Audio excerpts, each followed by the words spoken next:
Grace and peace, everybody. You saw the thumbnail. You saw the title. You know what we're going to talk about? We're going to talk about this conservative civil war that's brewing. Do you hear it? Do you hear the footsteps? Do you hear the marching? The civil war is coming. Don't you know? Let's see what Brent Cooper's got to say. Let's go. Yet again. And this time it is because he has done the unthinkable. Matt Walsh has had the gall to call for unity on the right and refuse to betray his friends. No stranger to controversy, whether it is over little things like his refusal to drink raw milk and how disgusting he thinks it is, or the work that he has done to eradicate gender ideology. I mean, he has faced controversy on every single scale, but the ridicule, the scrutiny that he is facing online right now, I shouldn't say ridicule, it is far more aggressive than that. The scrutiny that he is facing online right now is probably the most ridiculous outrage that he has ever faced. And it is simply because he said that he wants to unite the entire right wing, flaws and all, and that he will not cancel his friends to do it. And I think we all know why people are so. All right, so let's just dive right into this, because this entire conversation did not just start 48 hours ago. It goes back to right after Charlie Kirk's assassination. Now, Matt made multiple posts basically saying, we, as a political party, a political ideology, need to put our squabbles aside and work together to defeat the violent left-wing radicals. And he said, I cannot, quote, unite with the left because they want me dead. They will spit on my grave when I die and laugh in the faces of my wife and children. There can be no unity with such people, but I will unite with anyone on the right. I hereby discard any grudge or personal feud I may have had with anybody on my side. Maybe we will pick up those arguments sometime in the future. Now, we have to stand together. And he posted that just 2 days after Charlie was assassinated on September 12th. Now, okay, I'm going to stop right there. You know, kudos to Matt for wanting to, bury the hatchet. But I just want to know, is the alt-right, the far right, are they burying the hatchet? Are they acknowledging that they were wrong about various things? Because Matt is willing to say, hey, I can accept you, but are they going to accept the fact that they're wrong? And we'll talk about it a little bit more. I don't think that this is an apples to apples. Let's just bury the hatchet. Let's all unify and sing Kumbaya. No, this is not that, because you still got people in there that think that I'm lesser because I have more melanin. There's still people in here who disagree with religious ideas and are calling for some pretty damnable things about them. So no, we needed to discuss that though, Matt. There's not just to let bygones be bygones just because we want to unify against the left. Now, the left is a problem for sure, but it's not win at any cost. It's unify with anybody in order to move this game forward. I don't think that's a good idea. Most people agreed with Matt's sentiment. This post got 6 million views. People were supporting it. They were saying, yes, this is exactly what we need to do moving forward. We need to stand together against this. This is how we should honor Charlie, is by uniting.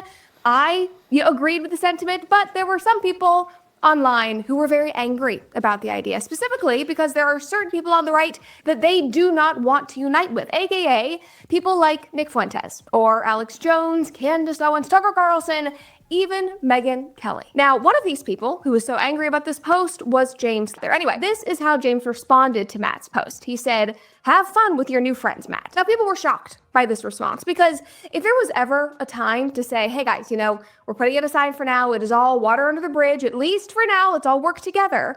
It would have been after Charlie was shot, but not for James. And so then Matt and James started going back and forth yet again. And James went on and he made his point even more clear. He was saying that it wasn't really about uniting or not uniting with Matt Walsh. It was about who else he would have to be on the same team with. He said, if I take your olive branch, Matt Walsh, who and what do I have to stop criticizing? You're glazing Fuentes. Is that an example of what I'll be required to shut up about for unity? Now, the thing is, Matt Walsh was not glazing Nick Fuentes. I don't think Matt Walsh has ever glazed Nick Fuentes. The thing that James is referring to in this tweet is when Matt was defending Nick from the ridiculous accusations that Charlie Kirk's assassin was a groyper and that Nick Fuentes was to blame. This was an idea that was running rampant, especially in left-wing circles, in the mainstream media. I think a late-night host, it might have even been Kimmel, blamed Nick for this. It was ridiculous. And in my opinion, Matt is a very good and just and fair person for defending Nick in that instance. But again, James didn't see it that way. Somebody else commented and said, I don't understand this, James. He said he'd be willing to unite with anyone on the right.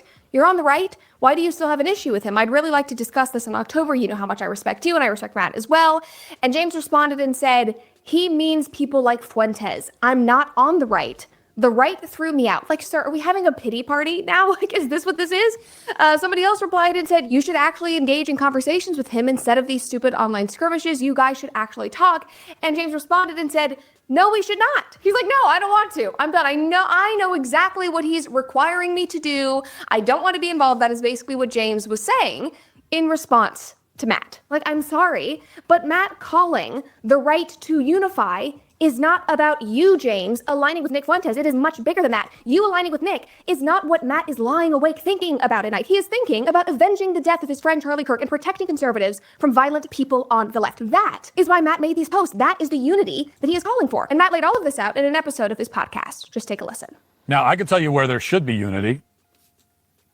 There should be unity on the right among conservatives. And this is a message that I've preached a few times in the last few days on X. So I just want to ask, because I keep saying this, unity at any cost should not be the goal. Just because we claim to be conservatives, some people in conservatism have bad ideas. They have some bad philosophies, and we do need to parse those out. We can still vote the same, but we need to discuss this. These are problems that need to be discussed openly sometimes, in closed quarters, whatever, but there needs to be a move from those bad ideas. And just because you're willing to say, hey, I'll accept you and your bad ideas, that's on you. But no, we have to be unified around this. And the idea that just because you say you're conservative and we got to defeat those bad left people, then we're going to go ahead and accept you, I think is a recipe for disaster. Let's keep it going. Then as conservatives, we need to put the petty squabbles and the infighting and all that crap to the side. We can get back to that later. We need unity among conservatives. Now, there are some people who've already turned down this invitation. James Lindsay, for example, when I tweeted this a couple days ago, he told me no thanks. Doesn't want to unite. Doesn't want to stop attacking people on the right. Which even after Charlie was assassinated, that's all he's been doing. Just still going after. Still, that is like not saying anything about the people who would actually be pissing on his grave if he were killed. No problem with them. It's just going after the right, and that's fine too if that's how you feel. It's like fine. I'm just done with you in that case forever. We're not allies. You don't exist anymore. You're irrelevant.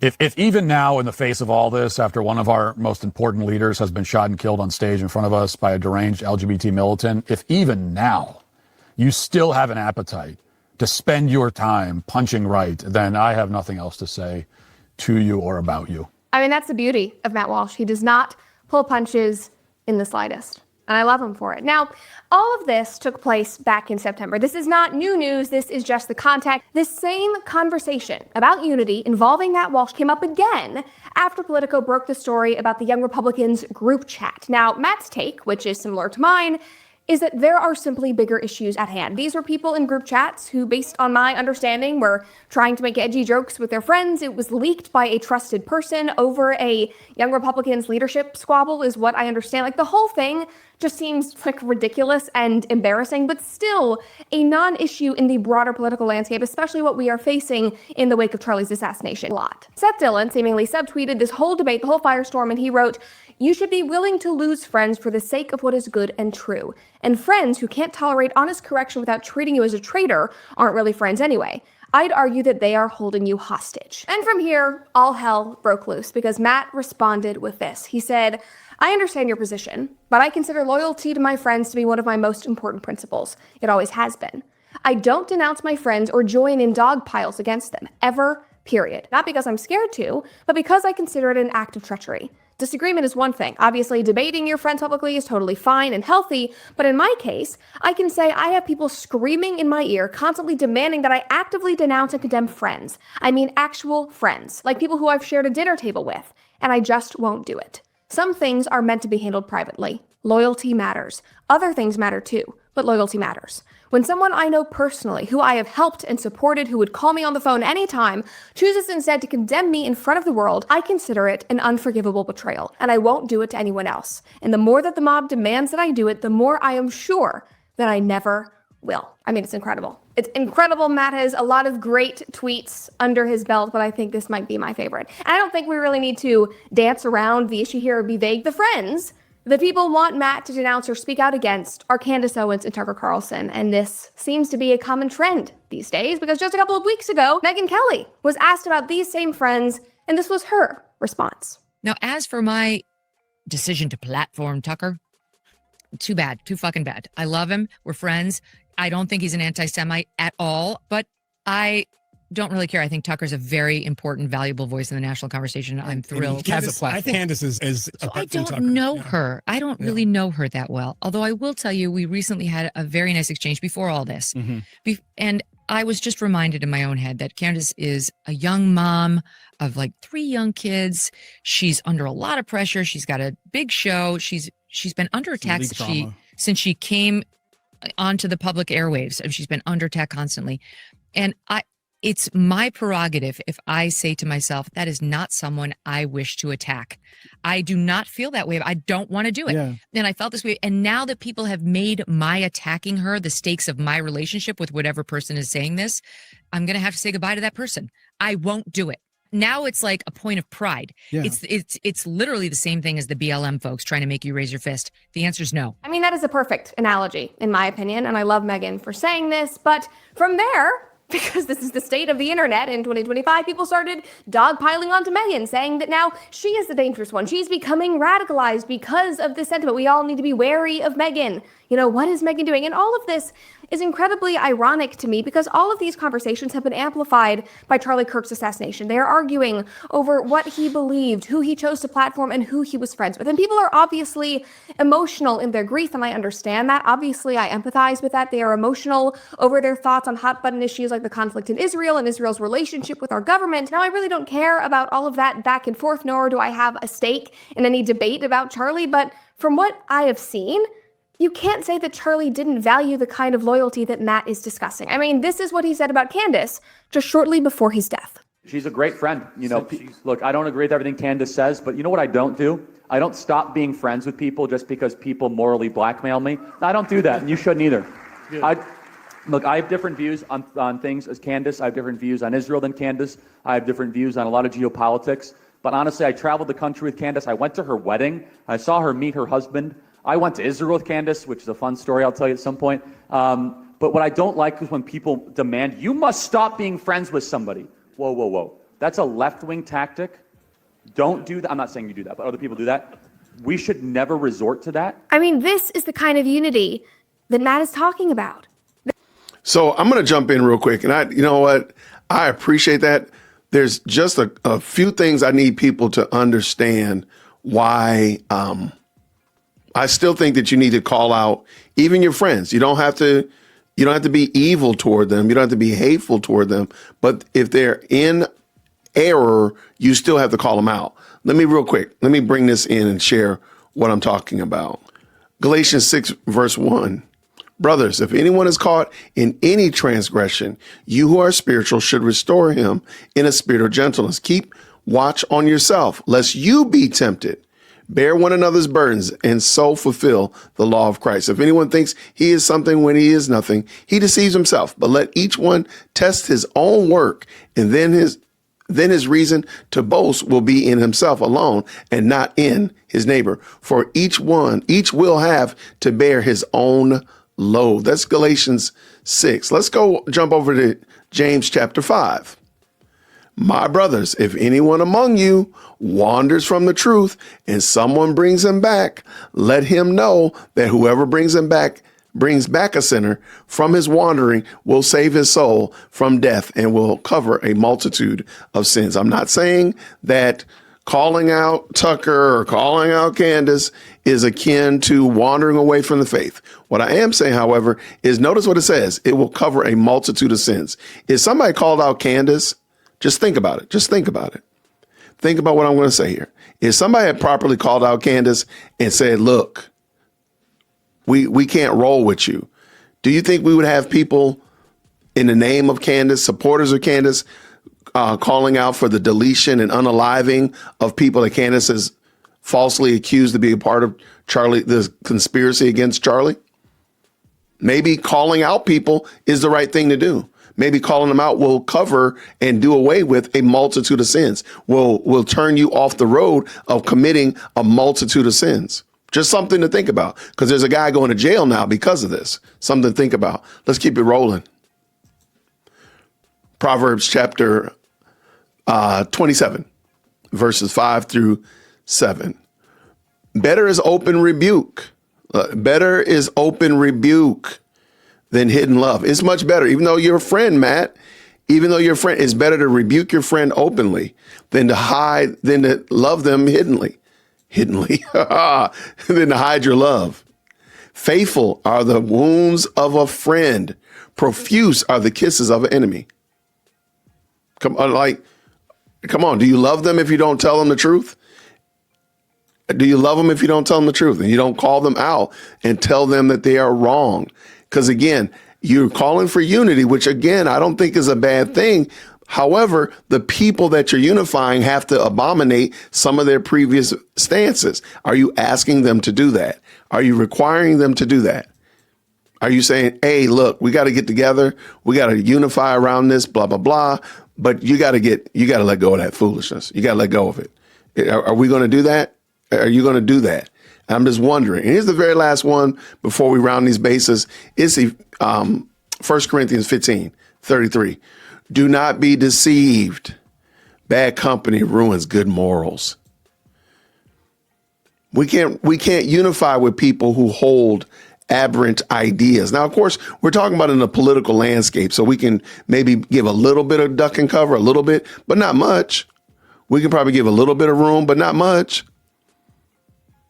You're unifying with people who say that black people are lesser or subhuman. You unify with people who think that a particular people group should be hated, that they're the problems, the reason for all sin in the world. Really? How do you unify with them? I'd love to know. How does that even work? Let me know, for real. So I do think that there should be some unity, but there needs to be a lot of give from the alt-right before we take them in. The big tent idea is going to be a problem if that's a standard. And the super duper last thing, the very last thing as we close this out is, if we're fighting this war as Christians, if we're fighting this war, this culture war, thinking that we are the ones that win it, there's the problem. We don't win the culture war.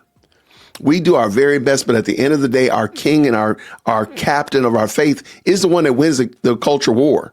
We're just faithfully doing what we're told to do. If we feel like the onus, the I got to win this, so at any cost, I got to win this, there's a problem. That's the problem. If we think that we actually win it at all, we don't.